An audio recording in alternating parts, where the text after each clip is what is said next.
Barang siapa yang banyak mengalirkan air mata kerana manusia, dia akan kurang mengalirkan air mata kerana Allah.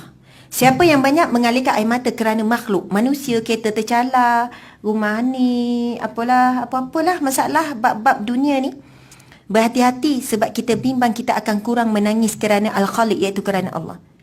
Orang yang kurang menangis kerana makhluk, dia akan banyak menangis kerana Allah. Jadi tolong ya perempuan-perempuan, wanita-wanita, ujian takkan lari.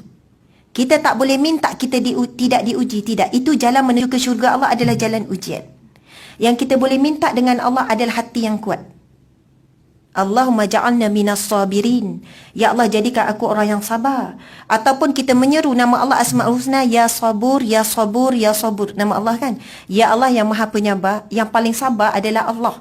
Allah sangat sabar dengan kita. Allah dah bagi semua yang kita perlukan, tapi mulut kita tak pernah berhenti mengeluh. Kalau kita dengar anak kita mengeluh, suami kita mengeluh, kita dah masak special, tiba suami mengeluh, kenapa terlebih masin? Awak ni tak bersyukur ke? Mujur saya masak. Orang lain tu, isi orang lain tak masak. Contoh, kita tak boleh nak mendengar keluhan manusia terhadap kita, betul kan? Tetapi Allah saban hari mendengar keluhan kita. Sedangkan Allah yang Malik, yang memberi semuanya kepada kita. Sebab itu bila kita lemah, jangan minta Ya Allah selesaikanlah masalah, ringankanlah. Kita minta Ya Sabur, Ya Sabur, Ya Sabur. Seru nama Allah, berikan aku kesabaran. Subhanallah, Masya Allah. Saya nak bagi tahu para wanita di luar sana, kita perlu ada satu motivasi yang kuat. Ya Allah, aku mahu berhenti menangis kerana makhluk. Siapa yang banyak menangis kerana makhluk, bersedia untuk menderita seumur hidup. Ada wanita, dia dah tak alihkan air mata dah kerana suami ke, kerana anak ke. Sebab apa? Allah dah beri rasa apa? Indah dan seronoknya menangis kerana Allah Subhanahu Wa Taala. Dalam satu riwayat yang sahih, Abu Hurairah, sahabat Nabi SAW, menyampaikan satu hadis Nabi yang sahih. Nabi bercerita apabila pulang daripada peristiwa Isra' Mi'raj, Nabi bercerita sambil menangis. Nabi kata, aku diberi gambaran daripada kalangan umatku yang telah diheret untuk dilemparkan masuk ke dalam neraka Allah. Dah diheret dah, nak masuk, nak dicampakkan ke dalam neraka Allah.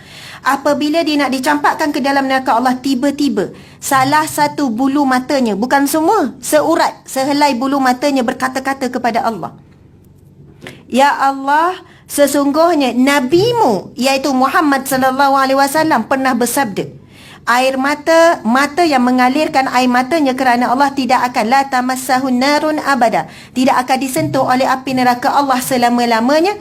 Aku menjadi saksi kepada hamba-Mu ini, dia pernah mengalirkan air mata kerana-Mu ya Allah.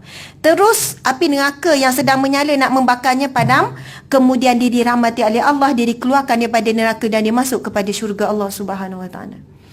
Kenapa saya mulakan mukadimah ni? Sebab di depan saya semua para wanita ni. Wanita sinonimnya dengan air mata. Sikit-sikit nangis, sikit-sikit nangis. Sekarang tolong tanya, ya wanita yang solehah itu, dia bijak mengalirkan air mata untuk apa? Sebab air mata dengan wanita tak boleh dipisahkan. Beri satu kekuatan kepada hati kita. Kadang-kadang sebut, Ya Allah, bantu aku untuk tidak menangis lagi hal-hal dunia. Sebab hal dunia, selagi mana kita hidup di dunia, memang kita akan diuji dengan dunia.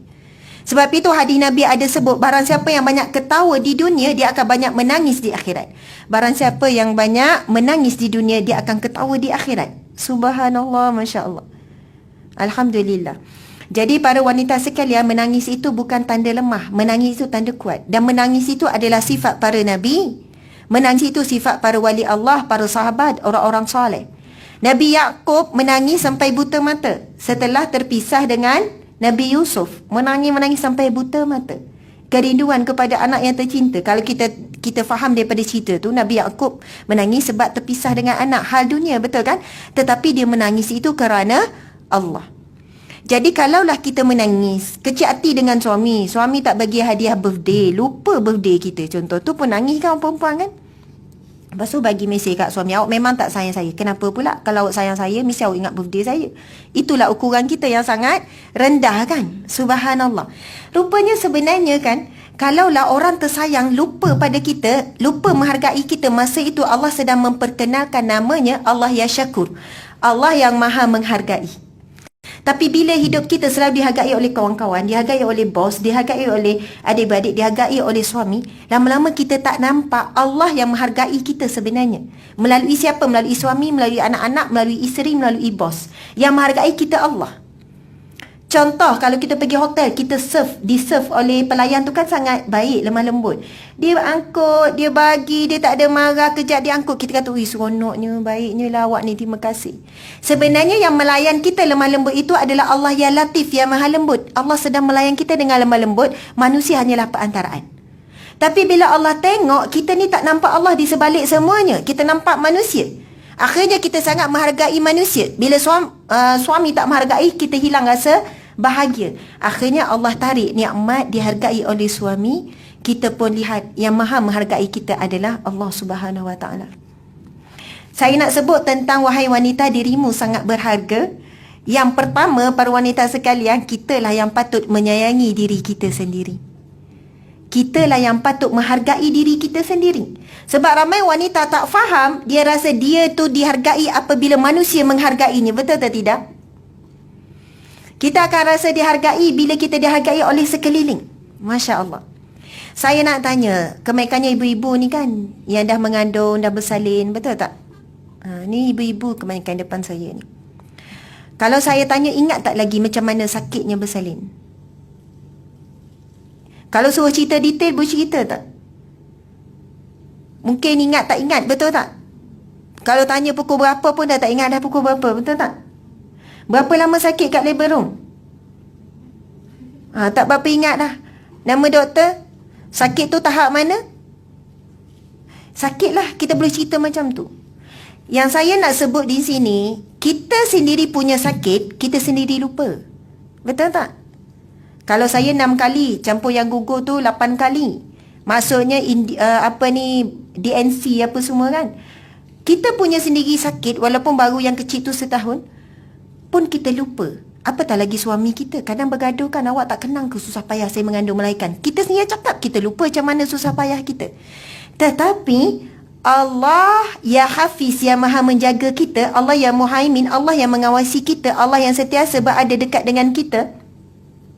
Allah tidak pernah lupa bagaimana kita sakit. Allah mencatat segalanya setiap saat. Dan Allah lah ya Syakur, Allah yang maha menghargai kita. Kita sendiri tak mampu nak menghargai diri kita. Kita sendiri tak mampu, suami kita tak mampu nak hargai kita. Tetapi setiap pengorbanan kita, walaupun satu zarah, walaupun satu saat, akan dihargai oleh Allah Subhanahu Wa Taala di akhirat kelak. Subhanallah. Kan Allah berfirman dalam Al-Quran, setiap kebaikan walaupun sebesar biji zarah akan diberi ganjaran. Manusia tak tengok kalau sebesar biji zarah. Kita pun tak tengok. Sebesar biji zarah ni besar mana? Kena tengok bawah mikroskop elektron yang sangat halus baru nampak zarah tu. Nak kata sekecil itu, perbuatan kita yang sangat kecil, yang sangat remeh, Allah nilai semuanya. Kita sendiri pun tak menilai kadang-kadang apa kebaikan kita. Masya Allah.